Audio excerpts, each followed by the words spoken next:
रामकृष्ण हरे. सज्जन हो, आज आपणाला संत श्रेष्ठ तुकाराम महाराजांच्या अभंगावर निरूपण ऐकवणार आहे. विषय आहे नका दंत कथा येथे सांगो कोणी. नका दंत कथा येथे सांगो कोणी. कोरडे ते मानी बोल कोण. अनुभव येथे व्हावा शिष्टाचार. न चलते चार आम्हा पुढे. वर कोणी माने रसाळ बोलणे.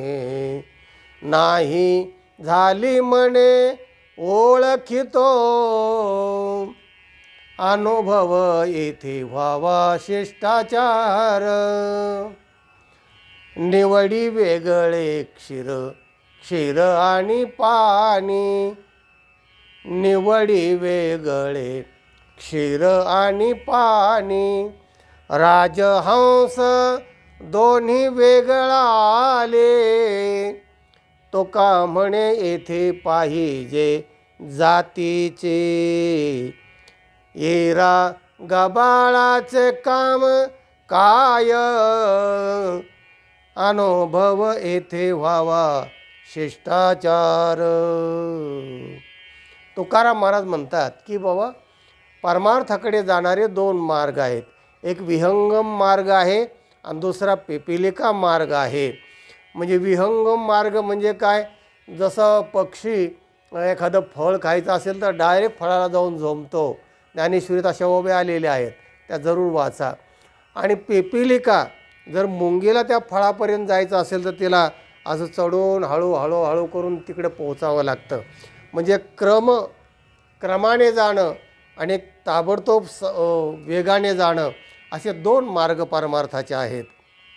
ज्ञानी आहे तो सरळ जातो आणि जे सामान्य लोक असतात ते क्रमाक्रमाने, जसं शिडीवर एक पाय दोन पाय असं करत तो वर चढतो. तसं कथा जी आहे ही भवव्यथा घालवणारी असली पाहिजे. कथा अमृत हे त्या ज्ञानाची पहिली पायरी आहे, पहिली शिडी आहे. तेव्हा कथा म्हणजे श्रवण भक्ती नवभक्तीतली श्रेष्ठ भक्ती आहे. श्रवणम कीर्तनम विष्णू स्मरणम पादसेवनम अर्चनम वंदनम दास्यम सख्यम आत्मनिवेदनम.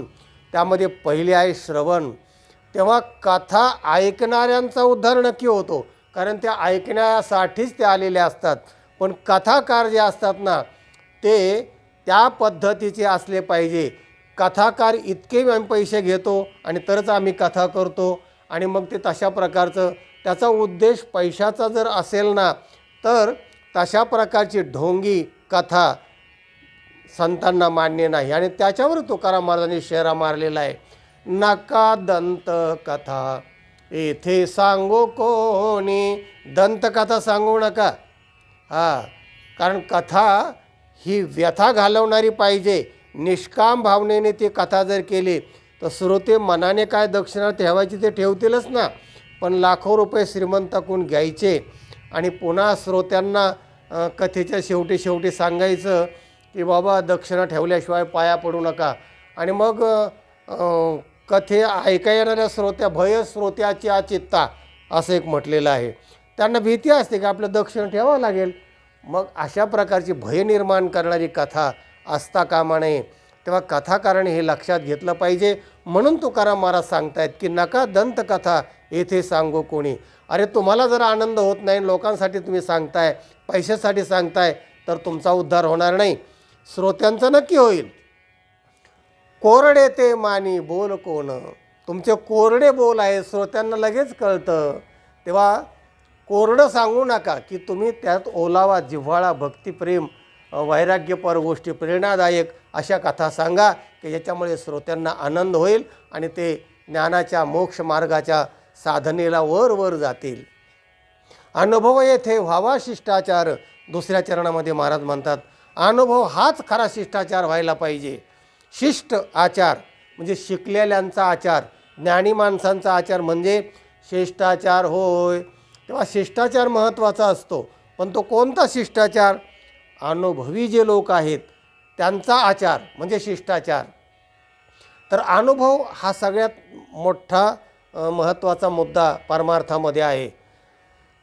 तो पुढे आपण मी सांगूच आहे. न चलती चार आम्हा पुढे, तुकाराम महाराज म्हणतात आमच्या पुढे हे पोकळ ढोंग नाही चालणार.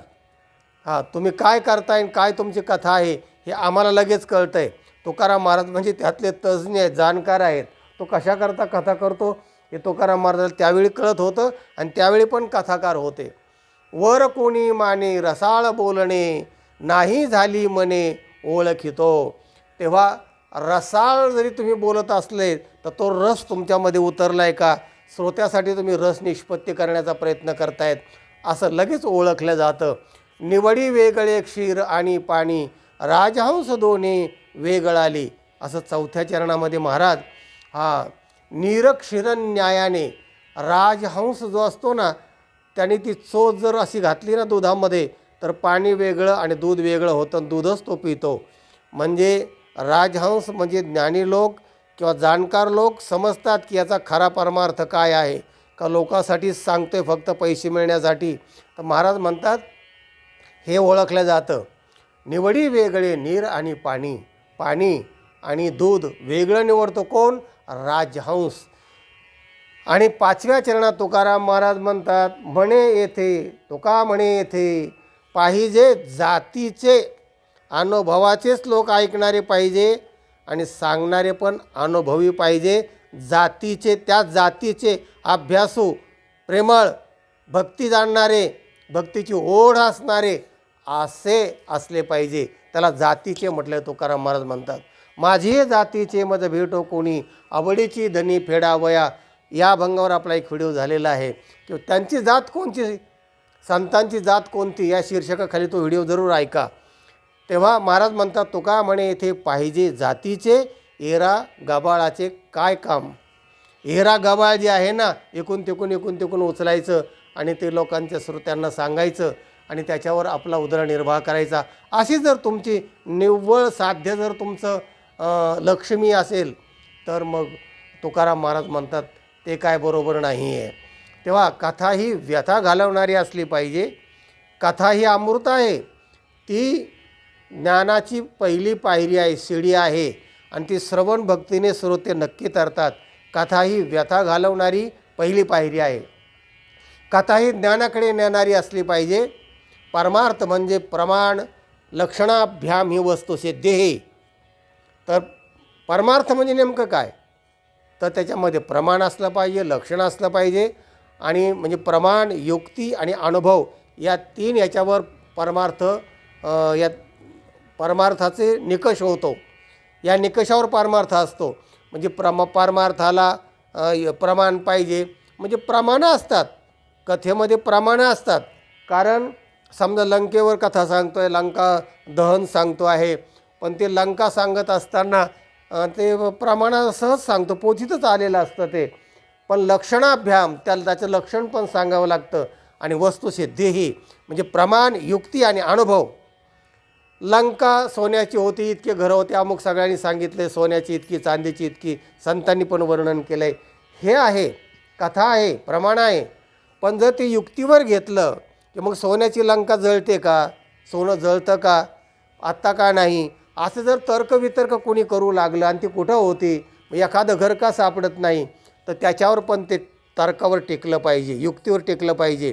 आणि अनुभव, त्या लंकेचा आज तुम्हाला काय अनुभव आहे, रावणाचे वंशज आहेत का, बिभीषणाचे वंशज आहेत का, आणि असतील तर मग 10 तोंड्या रावणाचा एखादा 2 तोंड्या कोणी आहे का, या सगळ्या गोष्टी तुमच्या अनुभवाशी ताडण केल्या तर त्या जुळल्या पाहिजे. आणि तुमचा अनुभव महत्त्वाचा असतो. शंकराचार्यांनी एका ठिकाणी असं म्हटलं आहे की श्रुतीने जरी सांगितलं ना की अग्निही शीतलम, अग्नी शीतल आहे, तर तुमचा अनुभव काय आहे तो ताडण केला पाहिजे. अग्नी हा शीतल आहे का, तर अग्नी तर पोळतो आहे, तर त्या श्रुतीलासुद्धा तुम्ही मानू नका, कारण तुमचा अनुभव श्रुतीशी जुळत नाही. अनुभव हा परमार्थातला महत्त्वाचा भाग आहे आणि त्याच्यासाठी महाराज सांगतायत की आधी केले आणि मग सांगितले. अनुभवे आले अंगा ते या जगा देत असो. तुका म्हणे मज कळते चाचणी बडबडीची वाणी अथवा सत्य. तेव्हा विकेल तेथे विका माती नाम ठेवणी बुका. असं तुकाराम महाराज म्हणतात की तुम्हाला जिथं सांगायचं तिथं जमतं तिकडे करा, माझ्यापुढे नाही चालायचं. तेव्हा मला ते समजतं आहे असा अर्थाने तुकाराम महाराजांचा हा अभंग आहे.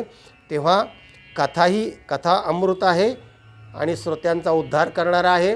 पण वक्त्याने सुद्धा ती कथा आपल्या ह्याच्यामध्ये मुरली पाहिजे आणि तो अनुभव श्रोत्यांच्या गळी उतरवला तर दोघांचाही उद्धार होईल असा या अभंगाचा भावार्थ आहे. हा अभंग हा व्हिडिओ इतरांना पाठवा. चॅनलला लाईक केलं नसेल तर लाईक करत चला. पुन्हा ऐकत राहा, ज्ञान वाटेत राहा आणि आनंदी राहा. रामकृष्ण हरी.